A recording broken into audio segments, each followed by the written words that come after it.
All right, so we are back. So as I am telling you, I am just explaining the different environments or the different things that you can see when you open up a Jupyter notebook. Okay, so from the file, you will see you can create a new Python notebook here if you want. You can also open an existing file. You can make a copy of your own file. You can save it as any name and rename it. You can also make it save and checkpoint. And of course, the print preview and download as etc for different files of different types of files of name. Okay, so edit, you can just make use of cut, copy cells, insert cells, split the cell, etc. Okay, so you try to experiment on those things. And then we have the view where we can toggle the header. So have you seen it? We toggle the header. That means nawala yung mga file dito. Okay, and then toggle the toolbar, and nawala naman yung toolbar. Okay, and the line numbers, you already saw that earlier, and the cell toolbar wherein you can also make use of the different things here, no? Like edit metadata, row cell format, slideshows, attachment, and tags. Okay, for the insert, now you can either insert a cell above or below. For example, in this case, I want to insert something from above. Ayan, sa above siya. I want to insert something below. Sa below siya. Okay? So, ayan, I want to cut it. And then I want to run this one. Okay, so run cells, you can run all the cells, all the selected cells at the same time, and you can also run per line in Jupyter Notebook. Okay, so for example, if you want to run all, just click run all. If you want to run all above, only the above cells will be run. If you want to run all below, only the below below cells will be run by the compiler. Okay, so same as this. For the kernel, you can either interrupt or restart, or either restart and clear the output. Okay, now for example, I have, for example, print 5 plus 10. So of course, if you run this one, there will be an output here, no? So you can see the output is written here. So if you click kernel and click restart and clear the output, all the output will be gone. Okay, so you see your command will not be deleted, but the output of that command was deleted. Now, because we have chosen restart and clear the output. If you want to just restart and run everything, for example, you can just click restart and run all. Now, and you're having some trouble, sometimes you encounter some problems in your kernel, no? The kernel is a typically it's like a motor that runs the Python, no? So every time that this motor runs, your Python will run. Okay, so basically that's the concept. That's the engine of the Python. So sometimes the kernel will become idle, it will die, it will stop. So all you have to do is to click the kernel, reconnect, or restart, or you can just change your kernel. Okay, so if you have some other Pythons, for example, if you install Python number 2, you can use that kernel for Python 2. If in case in the future we'll have Python number 4, then we can have Python 4 here as a selection. Okay, so for the help, there are many help here. If you want to click the Python reference, meron tayong mga reference dito. It will open in a new window, same typically like this. So all the documentations regarding Python will be displayed here. Okay, so this is from your notebook, right? So basically, Jupyter is very helpful, no? IPython reference or NumPy reference, SciPy, Matplotlib, which are all used for data science, for visualization, and then pandas. So basically yan yung mga basic na mga all of those help files will be displayed here, and then there's also a notebook help. This is for IPython interactive computing. Anything that you want to know about your IPython notebook will be displayed here. Okay, just remember to click help if you need some help. All the help are placed here. Okay, so if we click about, it will tell us what version of Python do you have, and then the Python, okay, the kernel information that we have, and the version of the notebook server, no, which is 6.0.3, and the version of the Python that I'm using here. So you will notice that the version of the Python that I'm using here is 3.7.7, but here I'm using 3.9.0. all right, so that's basically what I'm using. Okay, so are we done with the introduction to the notebooks? Let me just see and check the before I forgot, let me just check the modules so that I can review what we have done so far. So basically we have already made an introduction on the software, especially Anaconda. What are the things that you need to set up on your computer? Okay, Python, and then how to install the Python. We already discussed some introductions to Python, the Anaconda, the Python shell, IDE, and the Jupyter notebook. Now let's begin with the literals, variables, and operators, which is the final topic for this particular module. And then I will give you later your quiz. Well, there are 2 quizzes here, and I will give you the hands-on activity. Okay, so maybe I can just remove this. There's no need for this. Okay, oh, you will just submit 2 or at least 3, no? Because we have 2 quizzes. They are separated into 2 parts: introduction to Python, and then the topic on literals, variables, and operator, and they are worth 10 points each. So you'll have 2 quizzes, a total of 20 points, and then you'll have your first hands-on activity, which is 1.1, okay, literals, operators, and variables. I will show you this one later, but for the meantime, let's continue with the variables, the literals, and the operators. All right, so to do that, so let's have this module, no, this notebook, okay, and we're going to have our demonstration on our Python variables. Okay, let's try to discuss first. Let me just have a discussion on our let me just have this as, for example, I will make this as a discussion for Python variables. Okay, para malinaw. Okay, anyway, there's a shortcut for, instead of clicking the run, you can just click Control Enter. Okay, and if you want another space, instead of clicking Control Enter, you can click Alt Enter. Okay, so again, CTRL plus Enter, or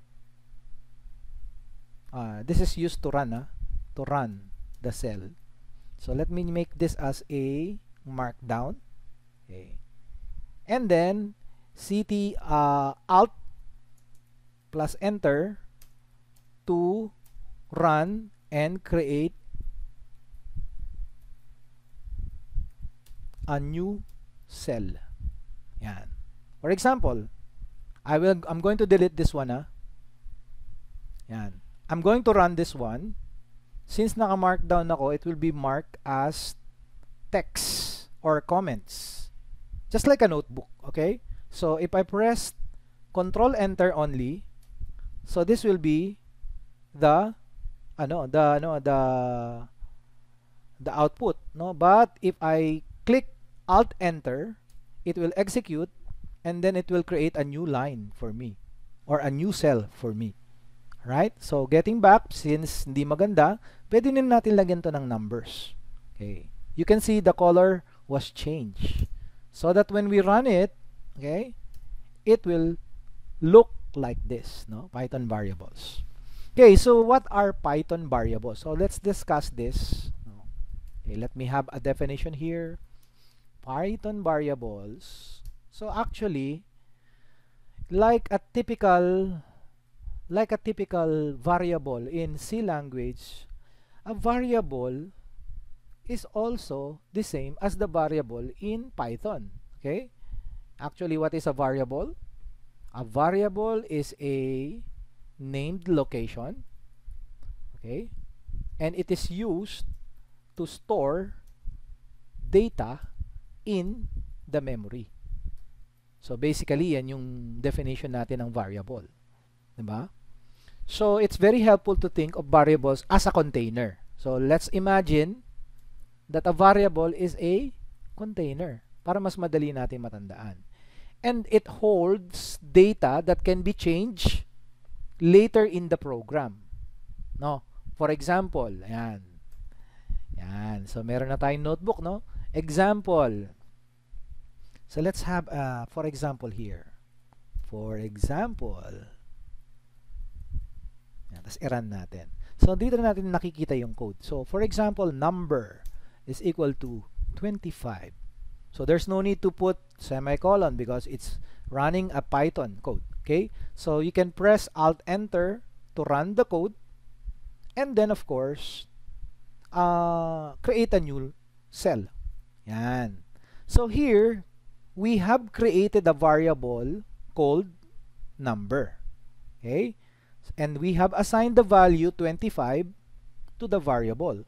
So you can think of variables as a bag. It's like a bag to store books on it, and that book can be replaced at any time.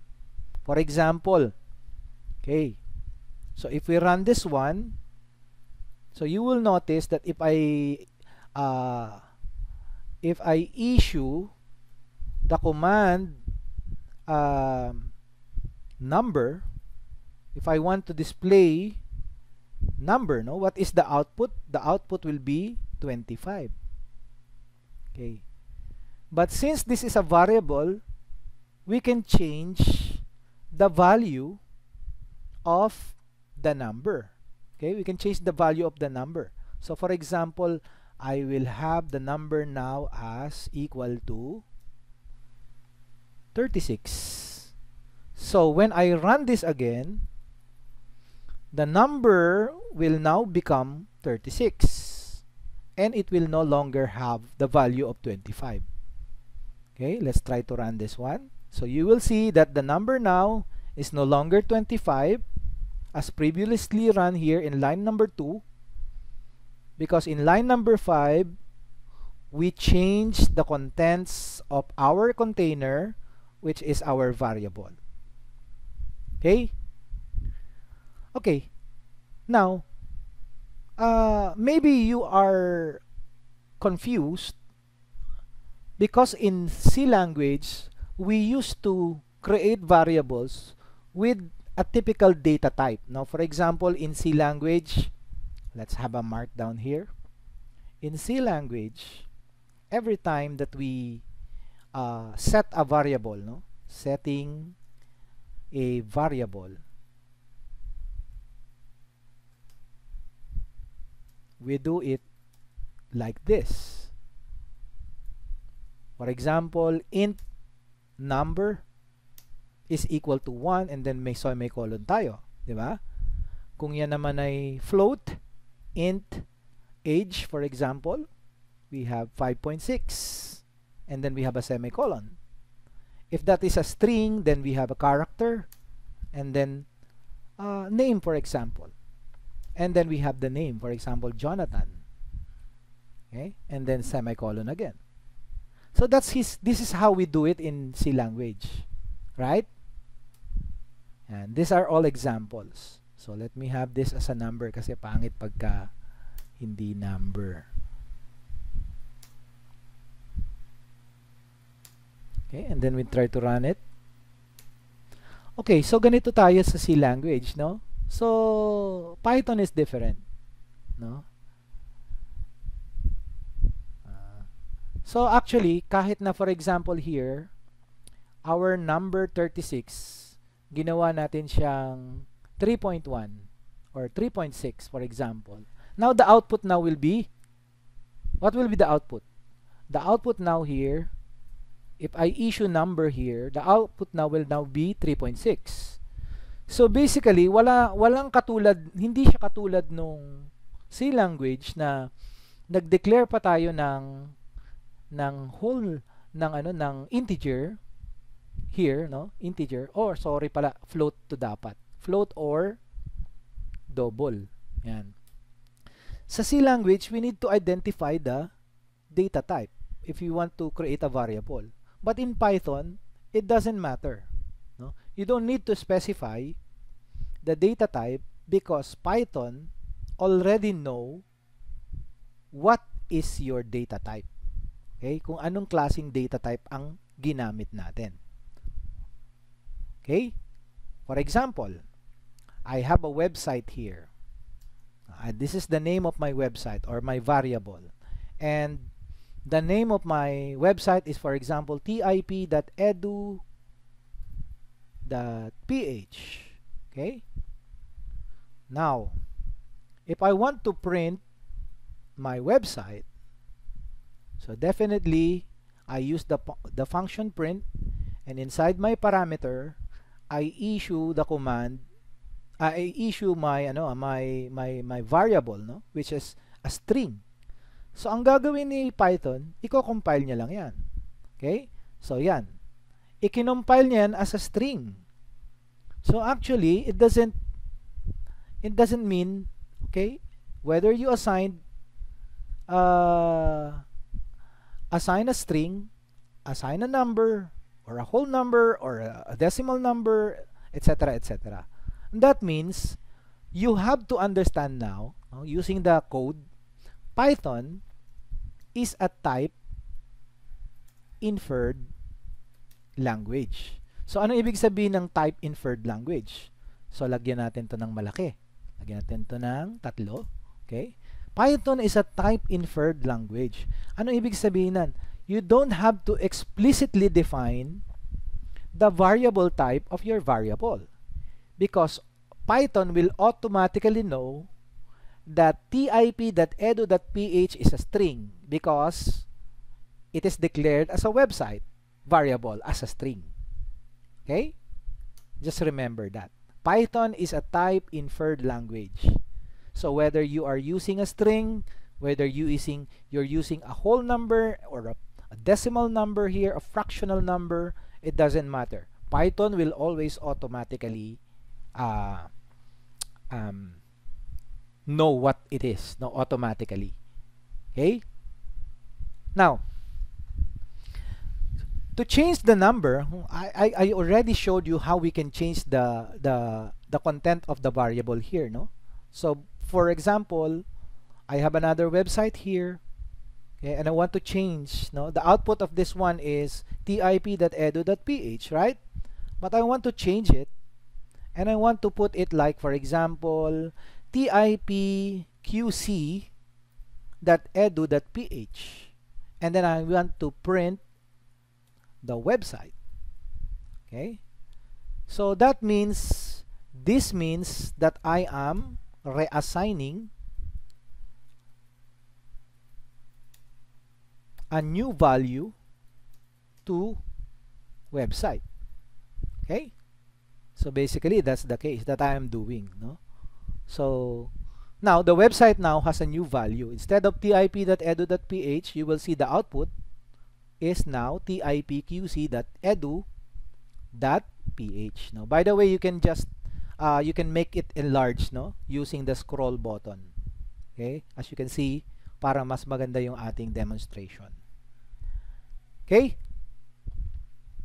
now how do we assign multiple values to multiple variables? So let's have a markdown here.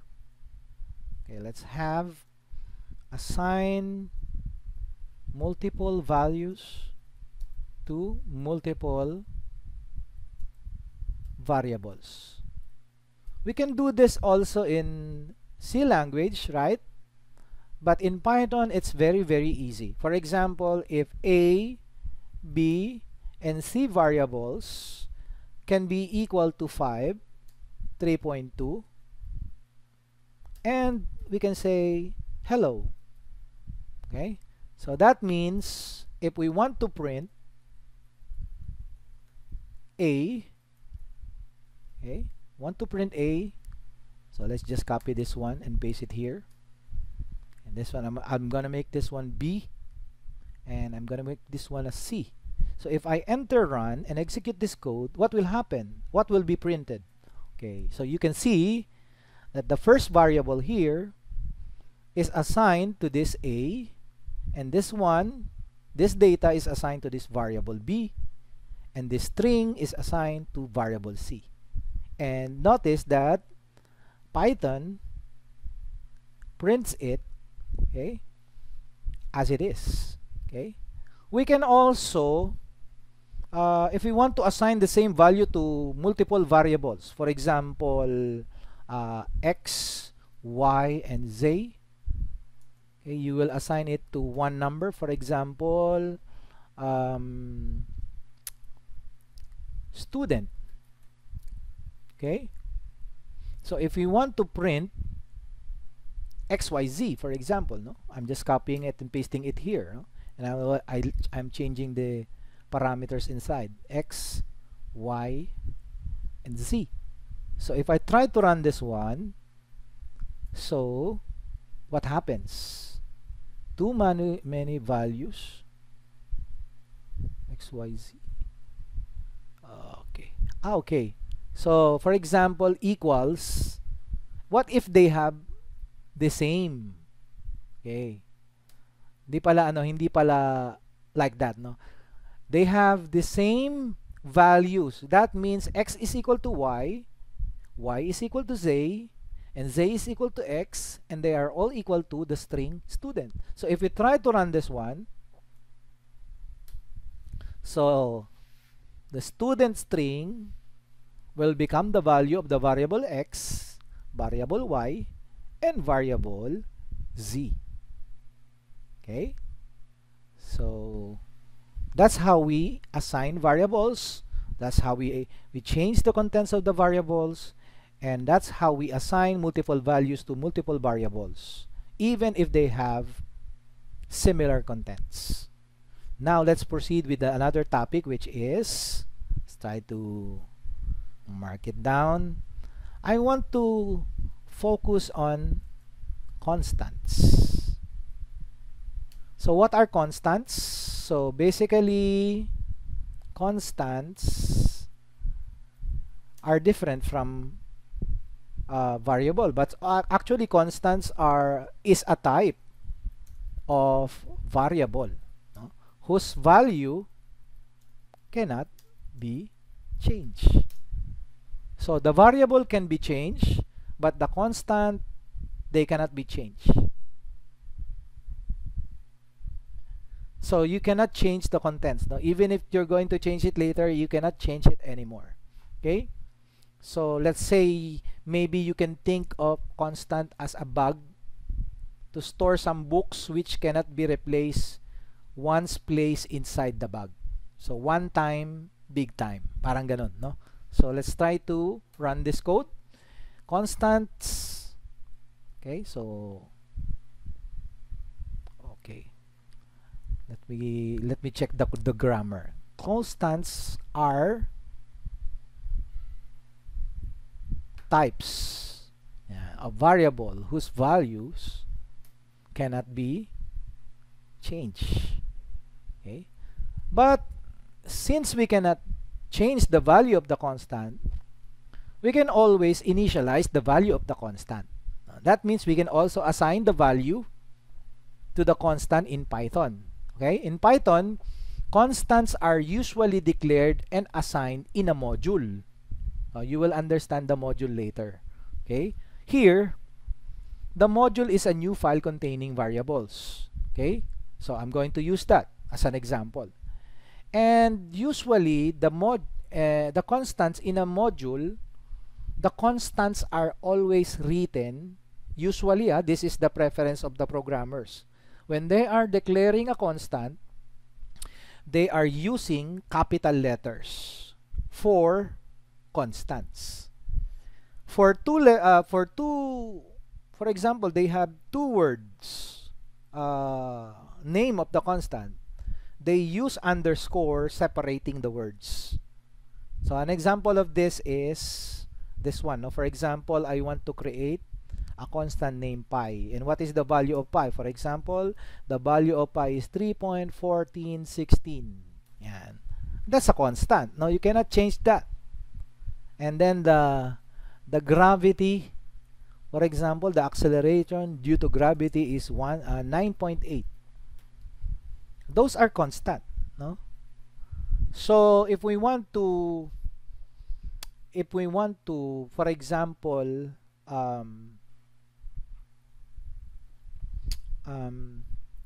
to print, no? If we want to print this one, no? I just try to execute this one, no? And if I want to print this, okay, and I will print pi, and I will also print gravity. So basically, the contents will be 3.1416 and 9.8. They cannot be changed, no? You cannot change that, because these are what we call constants. Okay? Actually, in Jupyter Notebook, you cannot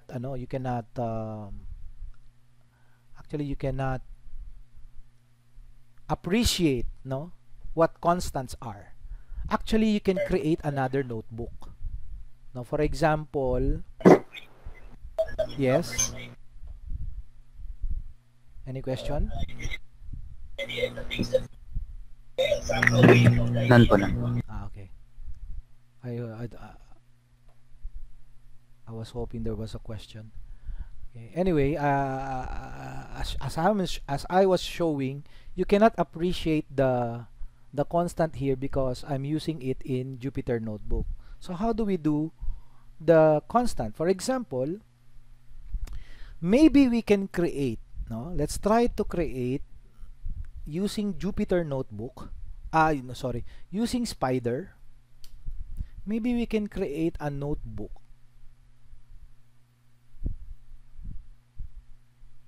Okay? And then in the notebook, let's try to click that one. So I will make it big, para makita natin. And then I will copy the contents of this one. And then, of course, I'm going to paste the contents of my constant. And then I'm going to save it as... So, of course, I need to go to my location where my Jupyter Notebook is saved. It's in CPE 009. It's in Module 1 Samples. And that is it. No? Sample1.ipy notebook. But now, I'm going to save it as... constant. Okay?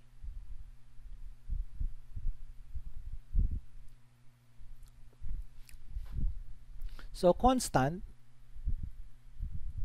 dot py. Okay? This is a Python file meaning, okay? So save natin siya dito. So na-create na siya. So if you want to look on the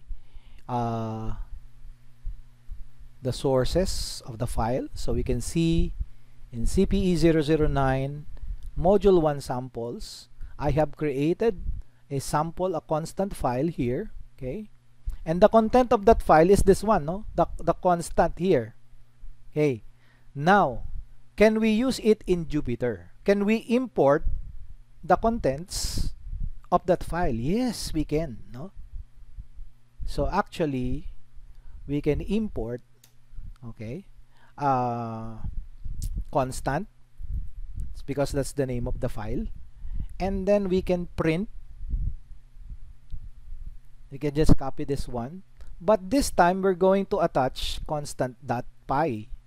And this one, constant.gravity.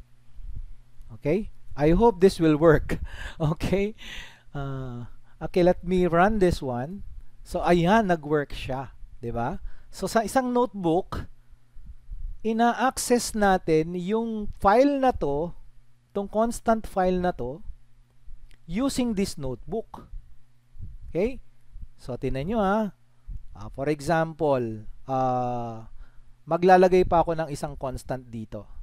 Okay? So, for example, another constant is pin code, for example. Pin code is equal to 1234. Okay, that's the pin code. And then I'm going to save it. So definitely, na-save na po yung ating file na constant here. Now, I want to access that pin code and I want to see what is that pin code. So I can just print and then issue from what file, constant, dot,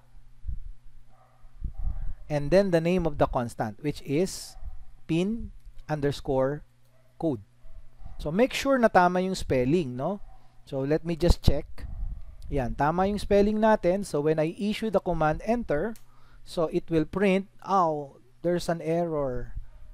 Has no attribute pin code. Pero sinave ko na siya, 'di ba? So let's just save it. Okay. Okay. Now let's just meron naman pin code. Tama ba yung spelling natin? O tama naman. So this is constant.py. Let's just save it as constant. Yan. Okay, na-save na natin siya, 'di ba? And then import natin yung constant, ayaw pa rin. Module constant has no attribute pin. So maybe may mali tayo dito. Okay, maybe maybe it's in the name. Okay? Just print pin. Pin na lang siguro, no? Yan. Pero mali pa rin. Ano kaya ang problem dito?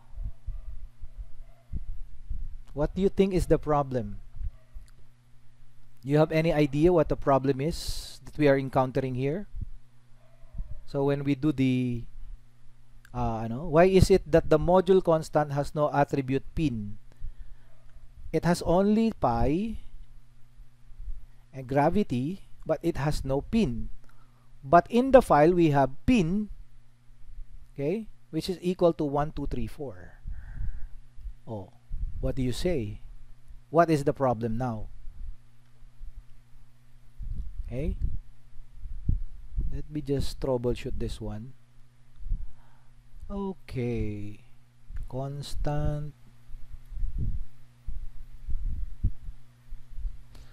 Okay, so let me just, okay, ito tama naman, constant, tama naman siya. Okay, kasi nagpiprint naman yung pi at saka gravity natin.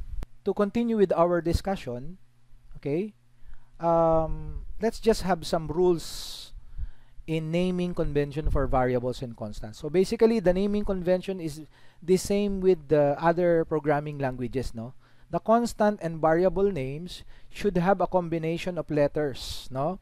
So for example, so I will write here naming convention. Okay, so this will be our naming convention. Let me write this as a yan. And then from here I will write number 1. Number 1 rule dapat it should be a combination of letters in lowercase. Sa ano to variables. Yan. Number 2. So that means variables pwedeng from A to Z. Okay? So, yan yung pwede nating gamitin. Number 2, or it can be a combination of letters in upper cases. Okay? So that's for constants. So pwede rin tanggalin na natin to kasi pwede rin naman tayo mag-create ng variable na capital letter. Okay? So ganun din, no? So basically ganun. Okay? So pwede tayo mag-create ng from A to C. Okay? Or pwede rin tayo mag-create ng digits from 0 to 9. Yan. So this one applies also here, okay? Or number 3, we can use an underscore. So pwede tayong gumamit ng underscore. Yung underscore natin yung ganyan, di ba? So pwede natin gamitin yan. So for example, so let's run this. So ayan na, meron na tayong notebook about naming convention. Okay? So pwede tayong mag-create ng variable na, for example, student name. And that is a variable. Okay? Or we can use teacher's name. Something like that, no? Or we can use student name. Or we can use teacher's name. Like that, no? Or a combination of both. So these are some examples, no? These are some examples of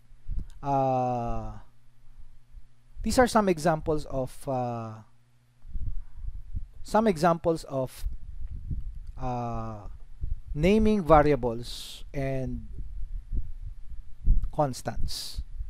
Alright, so maybe we can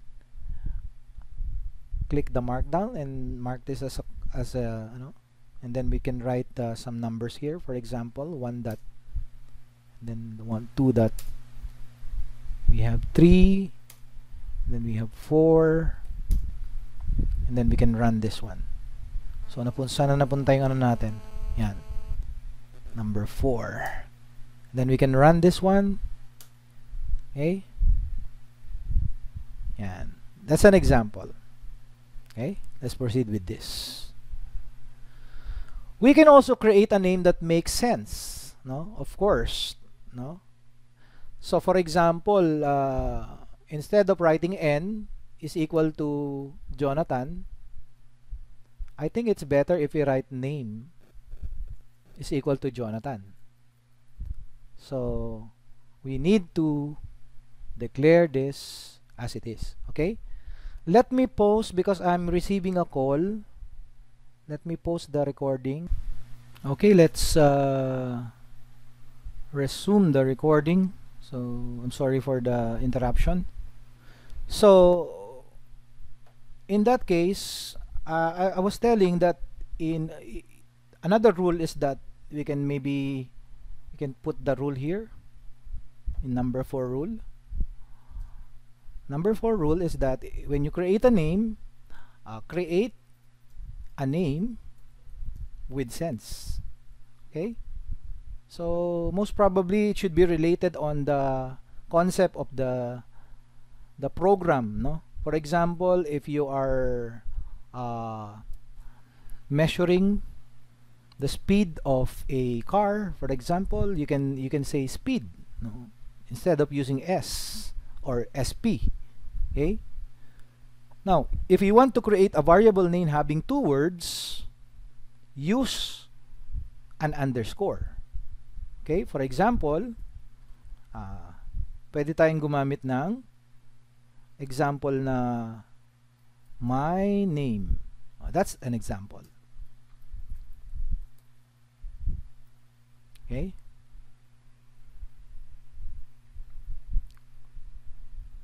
Okay? So, pwede natin ilagay na current position. If it is 2 words, you use an underscore. Okay? Current position, for example, teacher.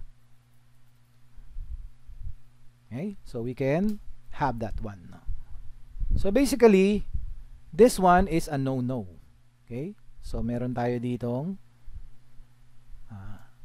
this is not advisable.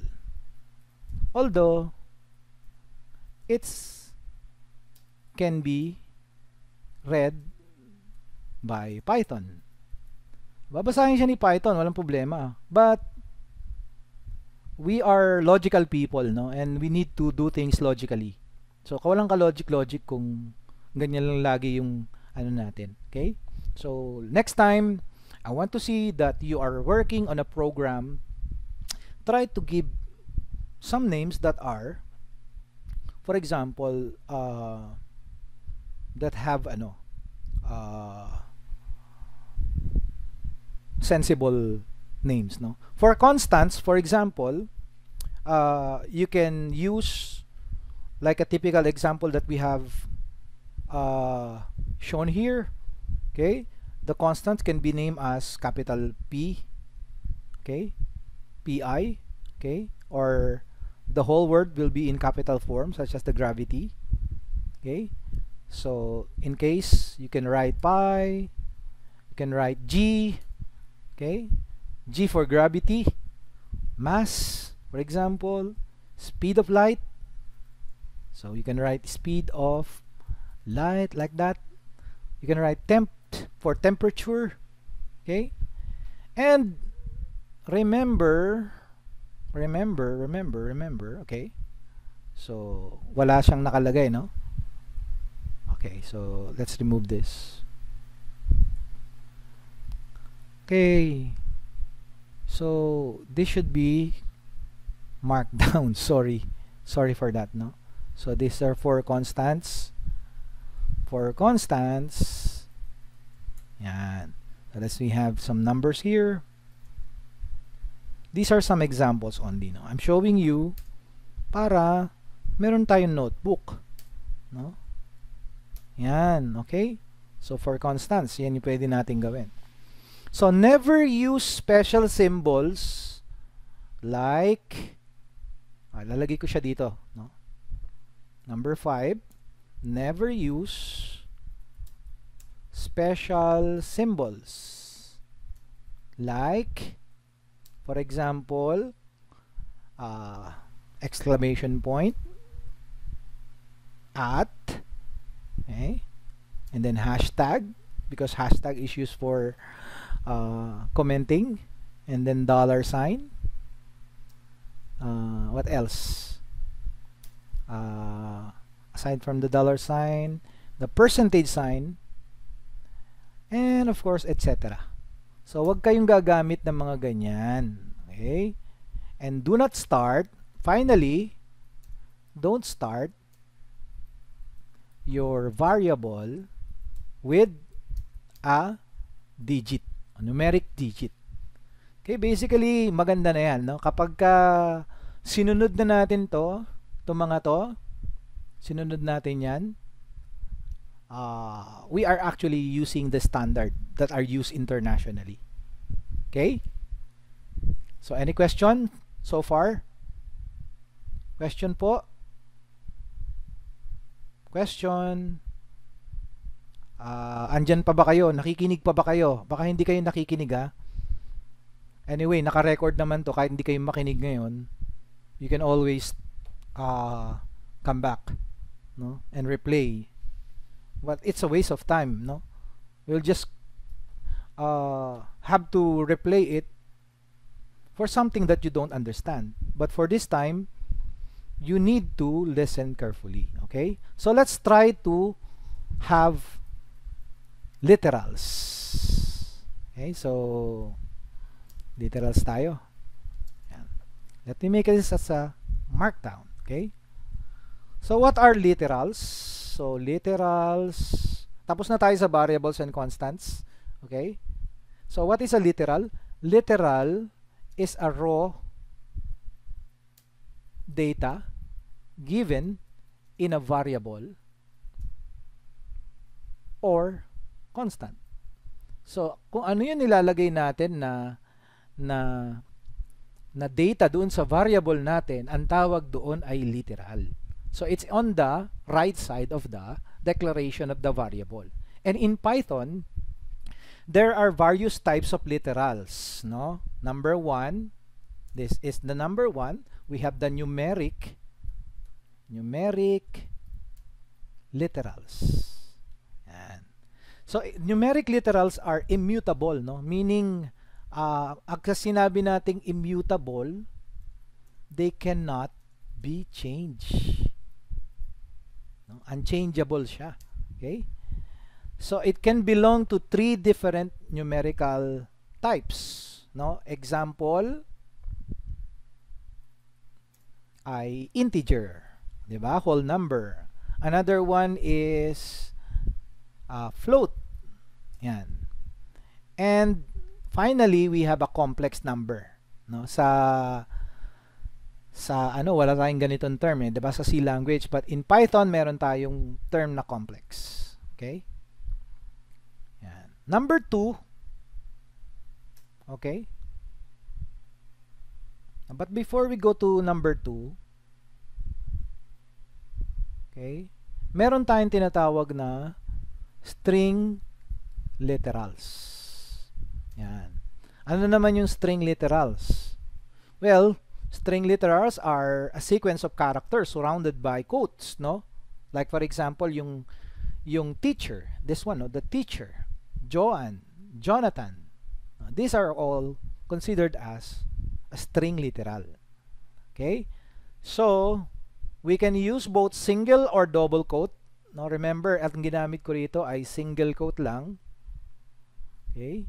Pero pwede rin daw po that we can also use double quotes for our character literals. Okay? Okay? Kung gusto nyo, triple quotes pa. Kung gusto nyo. Pwede yon. Okay? Try nyo lang. Okay? And finally, we have, for the third type, we have the Boolean literals. Ano ba ibig sabihin ng Boolean literals? Well, a Boolean literal, okay, can have any of the two values. It's either false and true. Yan lang yung pwede natin gamitin. Okay? Now, let's give some examples of numeric literals para may idea tayo. Okay? How to use numeric literals in Python. For example, I'm going to write here numeric. Para hindi na tayo maglagay ng ano. Numeric literals. No? For example, we can write a binary literal here. Okay? For example, 0 binary. Okay, sorry for that. 0 binary and the number is 10. Okay. So when we try to print A, 10 yung ipiprint sa atin. Pag change natin to sa 15, no? 1111. That's 15, right? So when we try to run that, that will be 15. So this one is what we call a binary, no? A binary number. Okay? This is how we do it. No? A binary for the binary number. We can also use it for decimal number, like B is equal to 100. So when we print B, so the output will be 100. Okay? So maybe we can use it in separate spaces like this. Okay? Yan, para makita natin yung pagkakaiba nila. So this one is a decimal number. So what about octal? So how do we do that? C, for example, is equal to 0 octal. So tandaan niyo may 0 sa unahan, and then the small letter O, and then for example 310. What will be the value of C if we try to print that? So that will be 200. That's an octal, okay? The octal for 10 is equal to what? So that is 8. If that is 11, that will be 9. Okay, that will be an octal number. Okay, for hexadecimal, so let's say 0 and then we have X, okay, and then 12C, and then we print the D, we have 300 pa din, no? Yan. That's an example, no? Now for this is only for these are all for ano, for maybe we can try to pagsama-samahin na natin to para isang line lang siya kasi masyadong marami na tayong lines, and then we can just print A, B, C, and D, right? O yan. So meron tayong print A, B, C, and D. Okay? Now we can also create, instead of numeric literals, okay, we can also have float literals. Like for example, float 1 can be equal to 10.5, and float number 2 can be equal to 1.5 scientifically, okay, raised to 2. Okay, 1.5 times 10 raised to 2. Okay, so that is what we call, and then we can maybe print this one. Let's try to print this float 1 and then float 2. Okay, and then let's try to print that so that we will have, let's try to run this, 10.5 and 150. So as you can see, all right.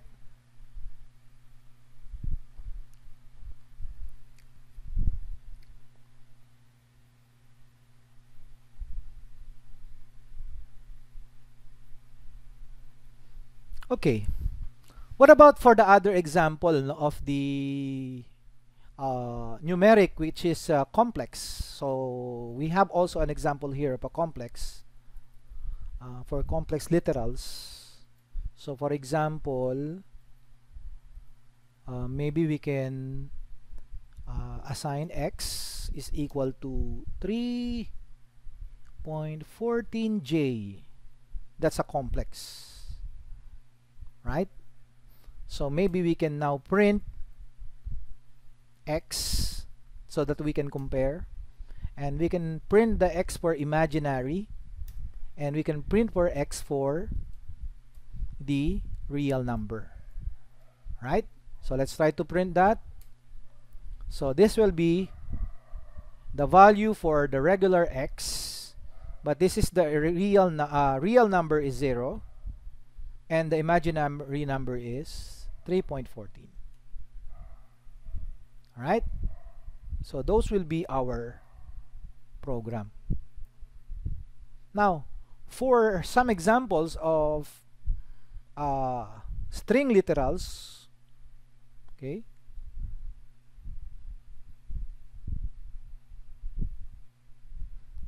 maybe we can assign this, for example, for string literals, maybe we can assign, for example, course is equal to CPE 009 dash OOP. Yan. And then we can also assign a character. For example, we can assign a character A. We can assign a capital letter A, for example. If you want a multi-line string, okay, multi-line string, you can use, for example, multi is equal to using two quotes. For example, this is a multi-line string with more than one line code. So that is an example of a multi-line. Okay, So what else? We can also make use of a Unicode, no? A Unicode is an example of a Unicode is similar to the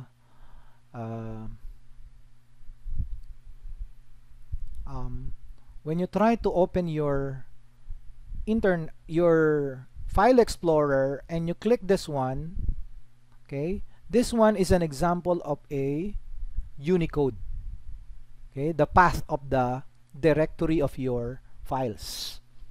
Okay, for example, so we can assign U, and then we can assign this, and then U00, for example, DCNIC, and then dash. So we have plenty of codes here.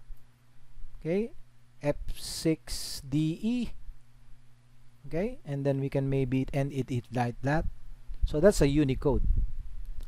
For row string, for example, so we can assign row string is equal to R, and then we have row, and then \n, and then string, and then we can maybe end it like that, no?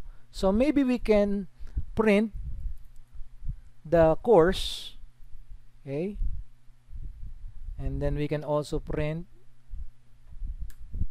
the character. Let's print everything, okay, and then also we can print the multi. We can also print the Unicode here. So what will be the effect if we are using a Unicode and a row string? Okay, so let's try to check what will be the output. Okay, so let's try to run. So you can see this is a typical string literal, no? This is a character. But this one is a multi-line string with more than one line code. Okay. That means if you are writing, no, kung marami kang sinusulat, no, more than one line of code, meaning for example, and it reaches another line here. And then when you run that one, so you can see that there are no errors, no, because you're using a multi-line code. Okay, and then for the Unicode, so this is a Unicode, no, so you can see that symbols here are given to denote the letters that we want to exist here. Like for example, this one is the U with a double dot and an O with a double dot, no, and then this one, okay, is just to print row, \n, and string, because you cannot do this. If we try to remove R and pre-print that one, it will print a new line.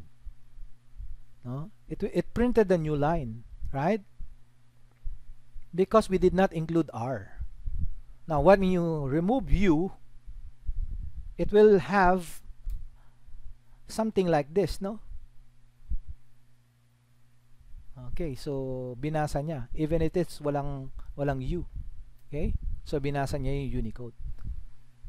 But for the row and row string, no, we are using a \n here to denote something. Okay, so finally we have the Boolean literals. So, Boolean literals, let's have some examples of that. So if x, for example, we have a variable x, and the variable x is equal to 1, which is equal to true. Okay, and our variable y is equal to 1 and is equal to false. So you'll notice that true and false are keywords and they are colored green. Okay, so basically when we try to use mathematical equations like true plus 4, okay, and b is equal to false plus 10, for example, no? And then we can also print like let's print a string here, no? X is typically we call x variable, no? So there's no need to write %x or ampersand x. Just write, this is your string, and then write your variable name here, okay? And then we can also write print, and then y is, maybe we can write the variable y here, and then print a, let's have a colon, okay, and we have a, and then print b colon, and then we have the b, okay. So when you try to print this, so what will be the the result? So that will print x is true, y is false, a is equal to 5 because true is equal to 1, okay. So basically you will see this will be the answer, no? So in the program we use Boolean literal true and false, and in Python true represents the value as 1, okay, and false as 0, okay. Remember that false is always 0, but the value of x is true because 1 is equal to true, and the value of y is false because 1 is not equal to false. Kasi pag ginawa natin tong 0, okay, and we run this one, magiging true na siya. Y is true also because the value of true is always 1, okay. And since ginawa nating 0 is equal to false, then true yan. So kaya ginawa natin siyang 1 para pag niran natin, y will become false as well, okay. So we can use the true and false in numeric, no, similar to this one, and false in numeric expressions as the value, and the value of a is 5 because we add true, which has a value of 1 with 4. Similarly, b is equal to 15 because we add the false with 1, okay.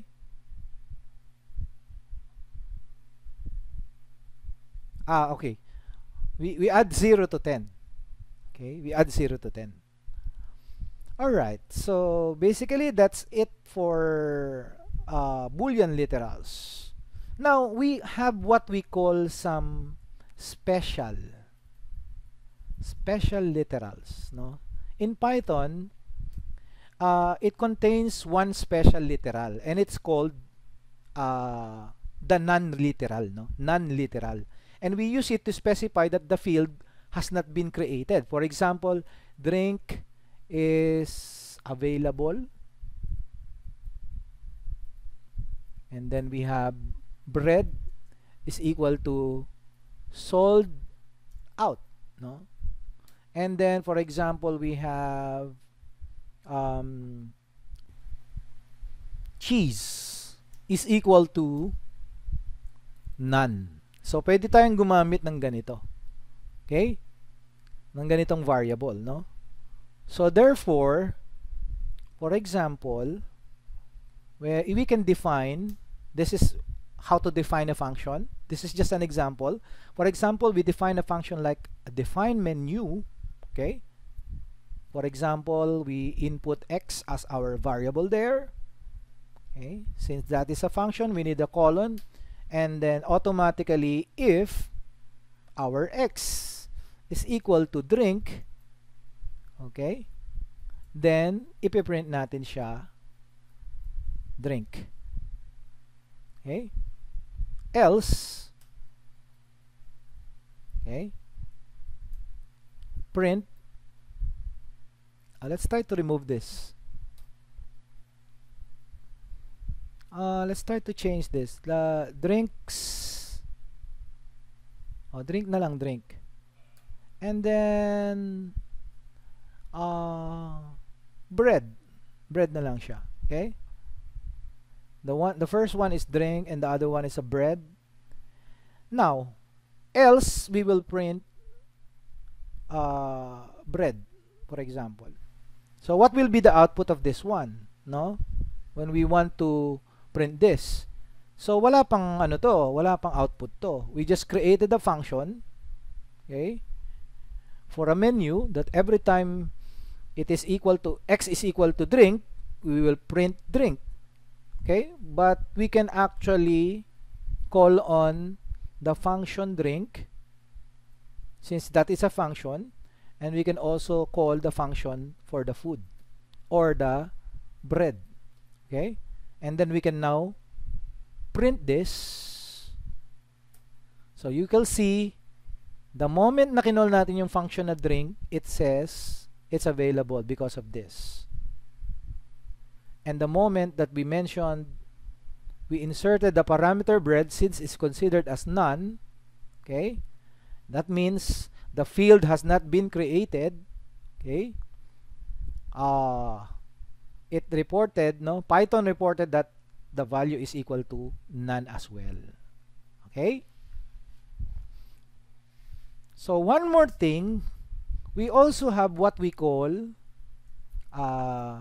literal collections. So maybe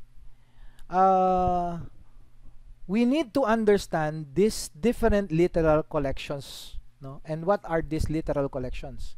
So this time I'm going to make it as a markdown, okay, because this one is important. So we have 4 types or 4 different literal collections, no? Namely, we can have lists, and then number 2 we have tuple, and then number 3 we have dictionary or dic, and then we have set. So these are the literal collections. Okay, so how do we understand about that? Let's give some short example of a list. Like for example, fruits is equal to pagka list ang ginagawa natin, we use open and closed square brackets, no? For example, inside we can create our list, no?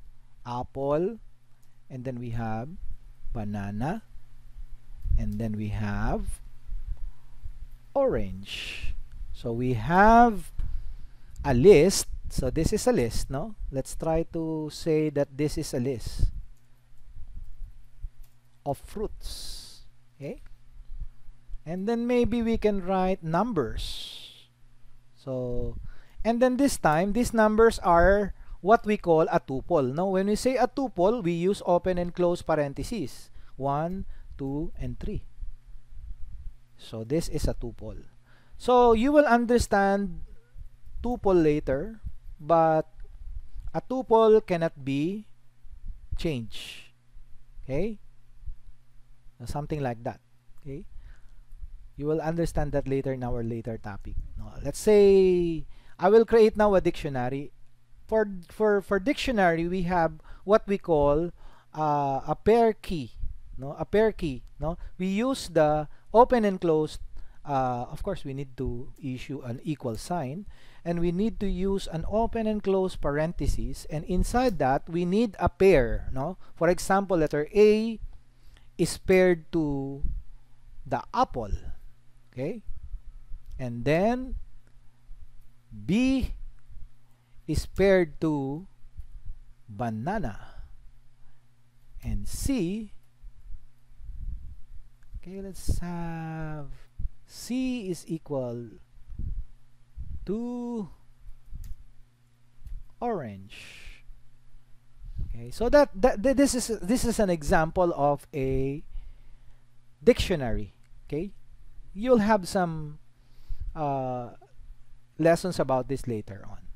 But for the meantime, the typical list that we are using is the sets, no? Wherein, for example, we can just use A, E, I,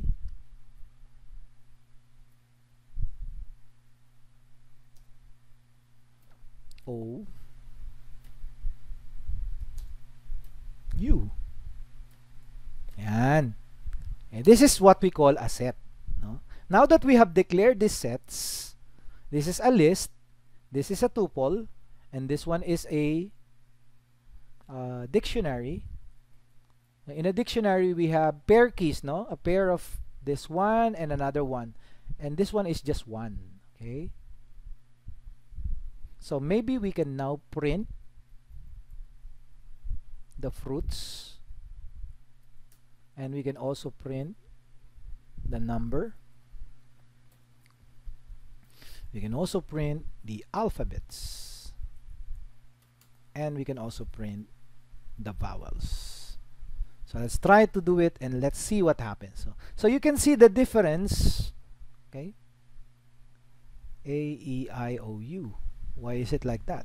So you can see that the set, no, every times that we it's not written in proper order, no. You will see that the numbers here are jumbled, no. Even if we write it as A, E, I, O, U, the next time that we run it, no, it looks different. Now again when we run it again, it will become different. Okay, so basically that's the set, no. This is a set. But for the list of the fruits, you will see here, so like an array, this is a list, and this is a tuple, no, an immutable.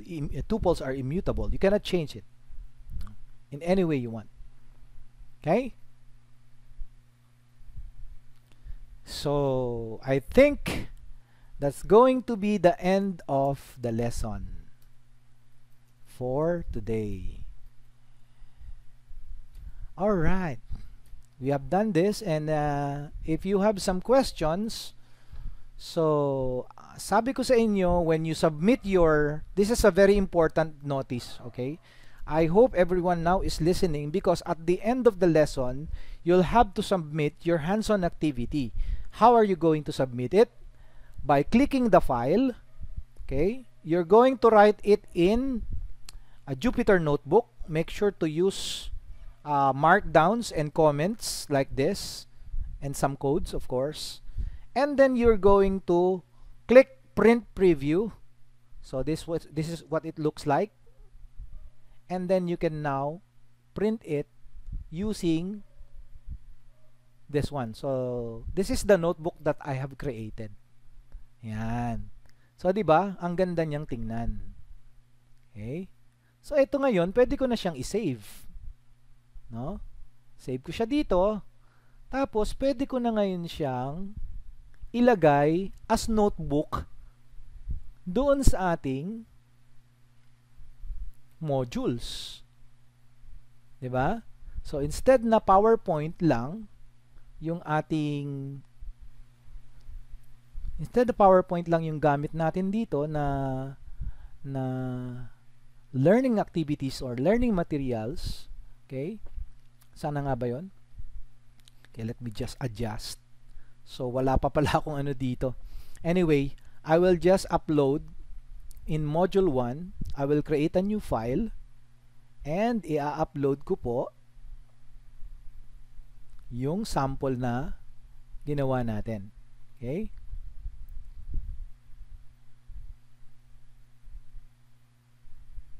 Asa na siya? It should be a PDF file.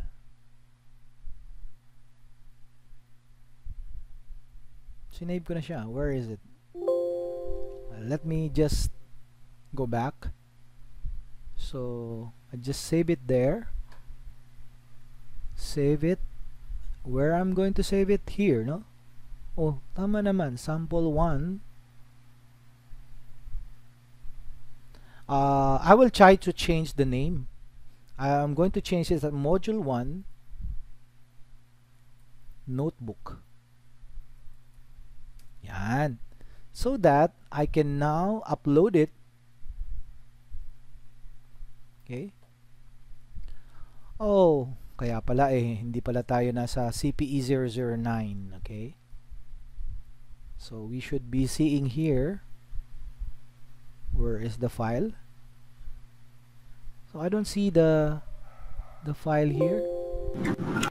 Sir, nasa 11 po. Linear regression mo sinave. Nasa loob ng linear regression?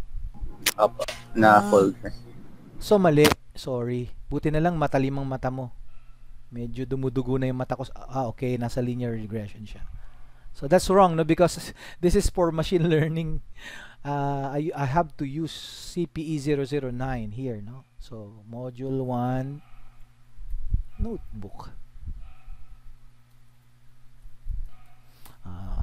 Probably tama na to. Hopefully. Ayan. Asa na? Balik tayo sa CPE 009. Module 1 notebook. Yan. Nandiyan na po yung ginawa nating notebook. Yan. So let me just indent it. And edit ko lang yung pangalan.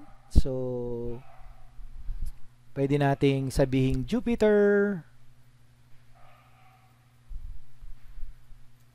notebook for module 1. Alright. So pagka inopen nyo yan, naka-PDF na siya. So dyan nyo makikita yung lesson natin.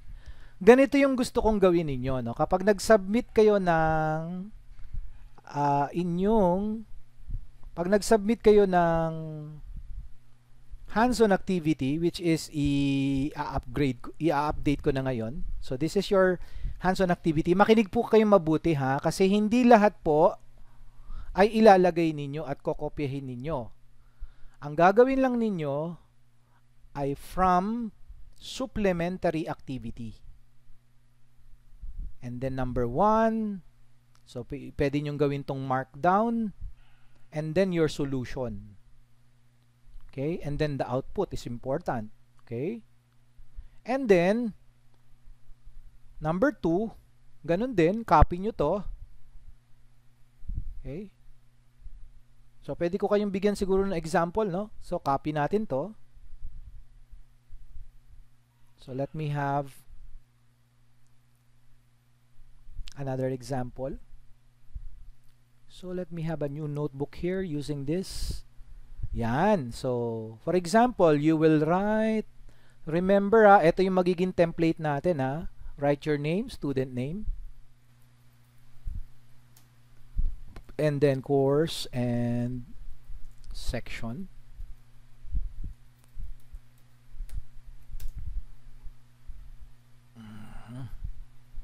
So from here, sorry. So maybe you can write here the date, and then the instructor. You can write just Engineer Tyler. Okay. Pag mali spelling, minus, may minus. So yan. Sorry for that.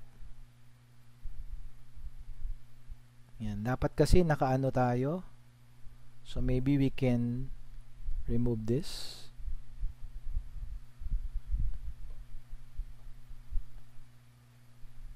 So if you have to write your name, for example, Jonathan Tyler, and then we can write the date here.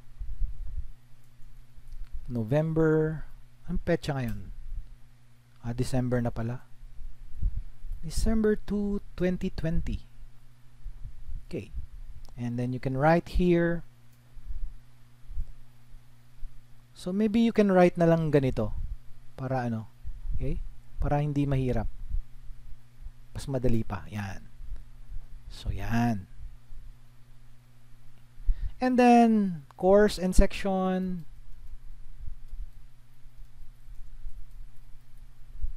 CPE 009, CPE 31, S1. Sample lang, ha. Yan. And then of course, you'll have to write here hands-on activity number 1, module 1. What is the title pala? And then the title. May title yan, ha. Nakalagay yan. Hanapin nyo yung title dito sa hands-on activity. So the title is this one, no? Literals, operators, and variables. Yan. So So maybe we can, yan, pwede na yan, no? Basta ganito. And then, the first number, yung supplementary lang naman ang kailangan, supplementary. So copyin nyo lang yung number 1 hanggang number, ano yan eh, I think, hanggang number 3 lang naman yung gagawin nyo, and then, sasagutan nyo rin yung mga questions. And do not forget your conclusion. Okay, this is just a sample ha. Pakita ko lang sa inyo. Okay. So, balik tayo dito. So, again, mark down muna tayo. Number 1 lang kasi ito. Number 1. Yan. Yan, yung number 1 natin, no? So, kung may number 1, meron ka ng solution. So, write your solution here. And then, of course, next is number 2. Okay? Number 2. So, medyo ayusin mo na lang to ha, kasi dito kasi, hindi maayos eh, katulad nito. Medyo layu-layu siya, no? Yung program kasi, ang program kasi na to ay naka-convert sa C language. Ang gagawin natin, i-convert mo siya into Python. Okay? Ko-convert mo siya into Python. Okay? So that is one of the numbers. And of course, do not forget to answer the questions. Kapag kayo po ay sumagot nito, pero kulang ang sagot nyo rito, incomplete pa rin ang inyong trabaho. So the completion of the work lies on the solution of this, the answer to these questions, and finally, for your conclusion. Pag kulang kayo ng conclusion, kulang pa rin. No? Incomplete pa rin po ang inyong work. So remember, everything should be considered. Okay? Any question regarding the activity? So I think I'm going to fix this now. I will edit it and I will make the files as PDF or document. Document for those who have no Jupyter Notebook, but PDF for those who have Jupyter Notebook. Okay, you will be allowed to submit, sige, unlimited na lang. But you will be submitting it until Friday, 11:59 p.m. Alright, so this will be available now and until Friday only. So save and publish. So that will be your task. Hands-on activity.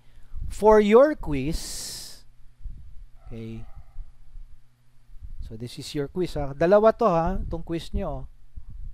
So this one is, I will publish it. Okay, this is for 30 minutes. Okay. This is also until Friday. So kayo nang bahala kailan nyo gusto mag-quiz. But it will be available now. But the moment you open the quiz, it's only for 30 minutes. So you have to be careful, huh?